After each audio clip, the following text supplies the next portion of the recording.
Assalamualaikum warahmatullahi wabarakatuh. Selamat pagi teman-teman. Perkenalkan, nama saya Eva Marliana dari Prodi PGSD Universitas 11 April Sumedang, kelas 5B tahun ajaran 2019-2020.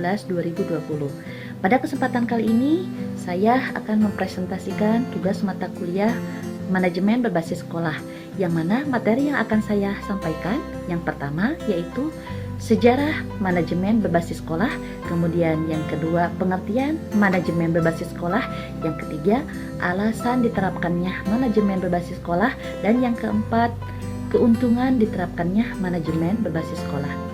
Mari kita simak bersama-sama. Baiklah, kita ke materi yang pertama yaitu sejarah lahirnya manajemen berbasis sekolah.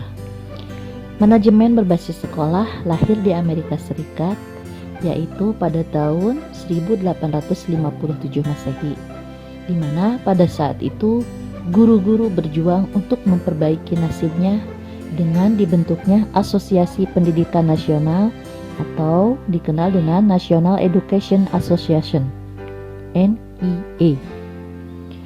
Dan pada tahun 1887, guru-guru di New York membentuk sebuah asosiasi kepentingan bersama, dan asosiasi yang sama juga didirikan di Chicago yang dipimpin oleh Margaret Hurley.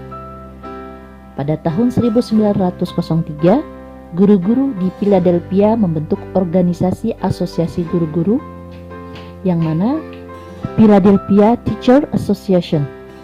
Melalui asosiasi ini, para guru bangkit untuk meningkatkan martabat hidupnya dan memperoleh gaji yang lebih baik. Pada saat itu juga di Atlanta, guru-guru membentuk Persatuan Guru-Guru Sekolah Negeri Atlanta untuk menghadapi tekanan dari Dewan Kota yang akhirnya memberikan dana lebih untuk pendidikan. Gerakan ini juga dilakukan oleh guru-guru lainnya yang dipelopori oleh tokoh sosialis seperti Henry Linfield, John Dewey, Suffragist Charlotte Perkins Gilman, dan membentuk sebuah asosiasi yang berbicara lebih dari sekedar masalah-masalah ekonomi, yaitu yang bertujuan untuk memberi pilihan kepada guru-guru dalam menentukan kebijakan sekolah untuk memperoleh wakil di pentas pendidikan di New York, sehingga membantu masalah-masalah sekolah, membersihkan politik Amerika Serikat dari keputusan yang menyimpang, dan meningkatkan kebebasan diskusi publik dari masalah-masalah pendidikan. Adapun sejarah di Indonesia, manajemen berbasis sekolah atau MBS secara sungguh-sungguh dimulai yaitu sejak tahun 1999 sampai 2000, yaitu dengan peluncuran dana bantuan yang disebut Bantuan Operasional Manajemen Mutu atau BOMN. Dana bantuan ini disetor langsung ke rekening sekolah, tidak melalui alur birokrasi. Dan pada tahun 2003, dana BOMM ini dirubah namanya menjadi dana rintisan untuk manajemen peningkatan mutu berbasis sekolah atau MPMBS, dan program ini dinilai secara sesuai dengan implementasi otonomi daerah di Indonesia. Kemudian untuk materi selanjutnya yaitu pengertian manajemen berbasis sekolah. Manajemen berbasis sekolah atau sering disebut dengan MBS secara umum dapat dipahami sebagai suatu keleluasaan yang diberikan kepada kepala sekolah untuk merancang kembali pengelolaan sekolah. Program ini diterapkan untuk meningkatkan kualitas pendidikan secara umum, yang mana penerapan MBS memberikan otonomi kepada kepala sekolah, di mana kepala sekolah harus mampu menghadirkan partisipasi dari pemangku kepentingan pendidikan dalam meningkatkan mutu pendidikan. Pemangku kepentingan pendidikan ini meliputi tenaga kependidikan, komite, wali, dan masyarakat. Adanya manajemen berbasis sekolah mendorong kepala sekolah dan para pemangku kepentingan pendidikan untuk bahu-membahu dalam proses pengambilan keputusan serta pelaksanaannya. Kemudian, menurut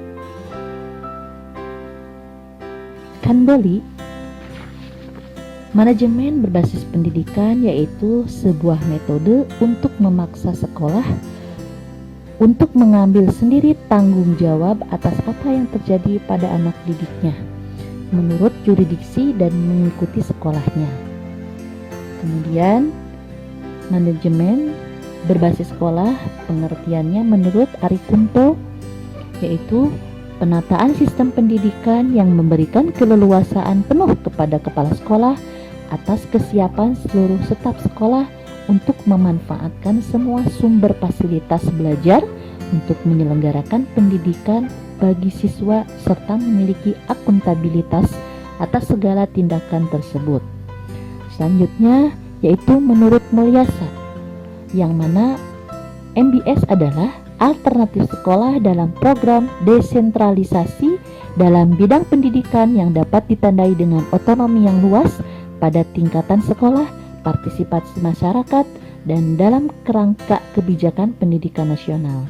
Dan yang terakhir yaitu menurut Judith Kapman, manajemen berbasis sekolah yaitu merujuk pada bentuk administrasi pendidikan di mana sekolah menjadi unit terkecil utama dalam pengambilan suatu keputusan. Untuk materi yang selanjutnya yaitu alasan harus diterapkannya manajemen berbasis sekolah. Yang pertama, dengan manajemen berbasis sekolah, sekolah telah menciptakan transparansi karena dikontrol oleh komite sekolah yaitu orang tua, tokoh, dan masyarakat sehingga mutu pendidikan dapat meningkat.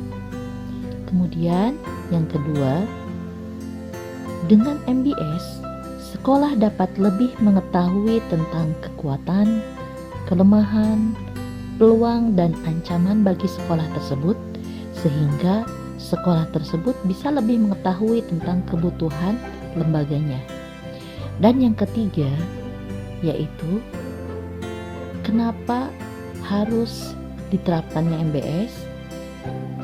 MBS lebih banyak memberikan kewenangan yang lebih besar kepada sekolah yang biasa disebut dengan otonomi sekolah, yaitu dalam pengambilan keputusan secara partisipatif sehingga sekolah bisa lebih mandiri karena banyak memberdayakan potensi sekolah. Untuk materi yang terakhir yaitu keuntungan diterapkannya manajemen berbasis sekolah. Yang pertama yaitu meningkatkan mutu pendidikan melalui kemandirian dan inisiatif sekolah dalam mengelola dan memberdayakan sumber daya yang tersedia. Kemudian yang kedua yaitu meningkatkan kepedulian dan kesadaran warga sekolah dan masyarakat dalam menyelenggarakan pendidikan sekolah melalui keputusan bersama. Yang keempat, meningkatkan tanggung jawab pendidikan kepada orang tua, masyarakat, pemerintah, sekolah, terutama dalam peningkatan mutu pendidikan. Yang terakhir yaitu meningkatkan kompetensi yang sehat antar sekolah untuk membangun mutu yang lebih baik. Sekian presentasi yang saya sampaikan, mudah-mudahan bermanfaat. Assalamualaikum warahmatullahi wabarakatuh.